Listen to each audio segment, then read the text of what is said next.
नमस्कार, आवाज इंडिया में आप सभी का स्वागत है। मैं हूं सीमा और नजर डाल लेते हैं दिन भर की टॉप 20 खबरों पर। प्रधानमंत्री नरेंद्र मोदी 30 मार्च को नागपुर जाएंगे और वहां वे आरएसएस संस्थापक डॉक्टर हेडगेवार के स्मारक पर जाएंगे और दीक्षा भूमि में डॉक्टर आंबेडकर को श्रद्धांजलि देंगे।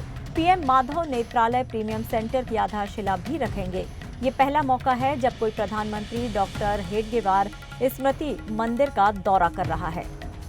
मैं किसानों के आंदोलन का समर्थक हूं। धरना देना उनका हक है। अपनी हकों के लिए लड़ना प्रजातांत्रिक अधिकार है, लेकिन किसानों के आंदोलन से बॉर्डर बंद हो गया, पंजाब ब्लॉक हो गया है।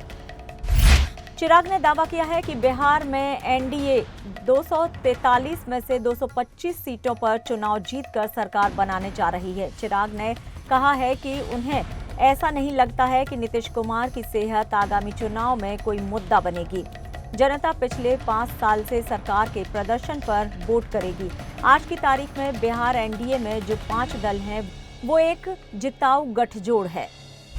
भारतीय वायुसेना और थल सेना के शीर्ष कमांडरों ने उत्तराखंड और हिमाचल प्रदेश में एक संयुक्त अभियान में SU-30 MKI लड़ाकू विमान से उड़ान भरी। एयर मार्शल आशुतोष दीक्षित और लेफ्टिनेंट जनरल अनिंघम सेनगुप्ता ने इस अभियान में हिस्सा लिया। कठुआ जिले में सुरक्षा बलों को आतंकवाद के खिलाफ बड़ी कामयाबी मिली है। सुरक्षा बलों ने 2 आतंकवादियों को मुठभेड़ में मार गिराया है। मुठभेड़ में 3 सुरक्षाकर्मी भी घायल हुए हैं। जिले में आतंकियों के खिलाफ पिछले 4 दिन में ये बड़ा ऑपरेशन जारी है। राष्ट्रपति ट्रंप के तेवर को लेकर चिदंबरम ने कहा है कि वित्त मंत्री ने अपने बजट में कुछ शुल्क घटाने की बात की है, लेकिन ट्रंप इससे संतुष्ट नहीं दिख रहे हैं। उन्होंने कहा कि कुछ समाचार पत्रों की खबर से जानकारी मिली है कि यहां कुछ और शुल्क कटौती पर विचार चल रहा है। केंद्रीय गृह मंत्री अमित शाह ने कहा है कि हमारे देश में कौन आता है और कितने समय के लिए आता है और किस लिए आता है, ये जानना जरूरी है।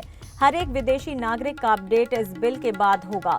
सुरक्षा को जो खतरे में डालेगा, उन पर हमारी कड़ी नजर होगी, निगरानी होगी। विदेश मंत्री लावरोव ने कहा है कि पिछले साल लगातार तीसरी बार चुने जाने के बाद प्रधानमंत्री मोदी ने पहली विदेश यात्रा रूस के रूप में की थी। उन्होंने कहा कि अब हमारी बारी है।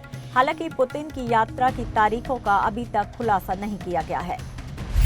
इजिप्ट के हरगड़ा शहर के पास रेड सी में एक टूरिस्ट पनडुब्बी डूबने से बड़ा हादसा हुआ। इसमें कम से कम 6 लोगों की मौत की आशंका है, जबकि 14 लोग घायल हुए हैं, जिनमें 4 की हालत गंभीर बताई जा रही है। हादसे के वक्त पनडुब्बी में करीब 40 यात्री सवार थे।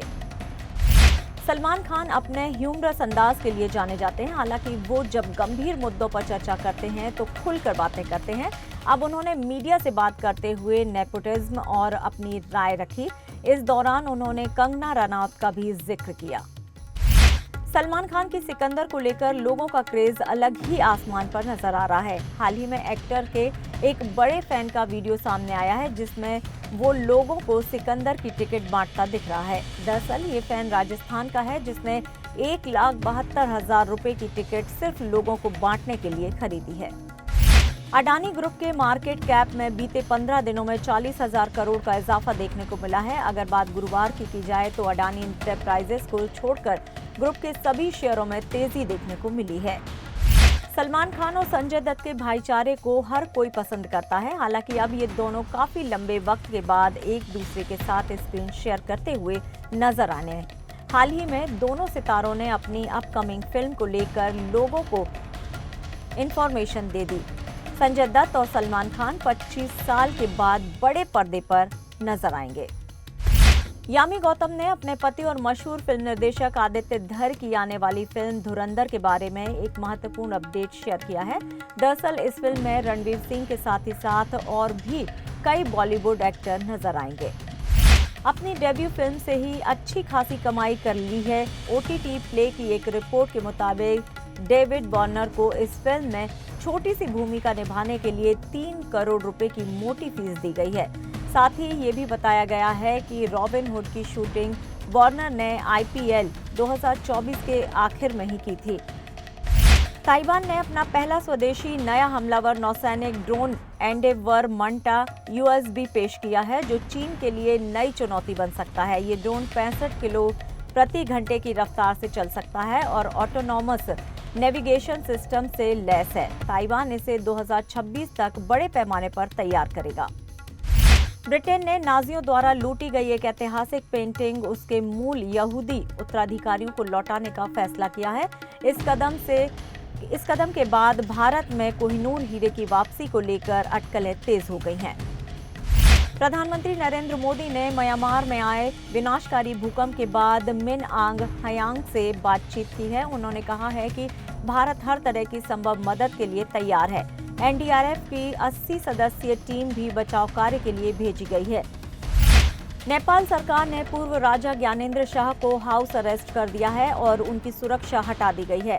राजशाही समर्थकों और पुलिस के बीच झड़पों के बाद 51 लोगों को गिरफ्तार किया गया है, जिनमें आरपीपी नेता रविंद्र मिश्रा, धवल, शमशेर राणा और अन्य प्रमुख प्रदर्शनकारी शामिल हैं। बांग्लादेश में तख्तापलट के बाद जहां मोहम्मद यूनुस की अंतरिम सरकार देश को स्थिर करने में जुटी है, देश की व्यवस्था को पटरी पर लाने के लिए चीफ एडवाइजर यूनुस लगातार एक्टिव है। यूनुस चीन समेत दुनिया के कई देशों से व्यवस्था ठीक करने के लिए मदद मांग रहे हैं। और फिलहाल टॉप 20 खबरों में इतना ही। नमस्कार।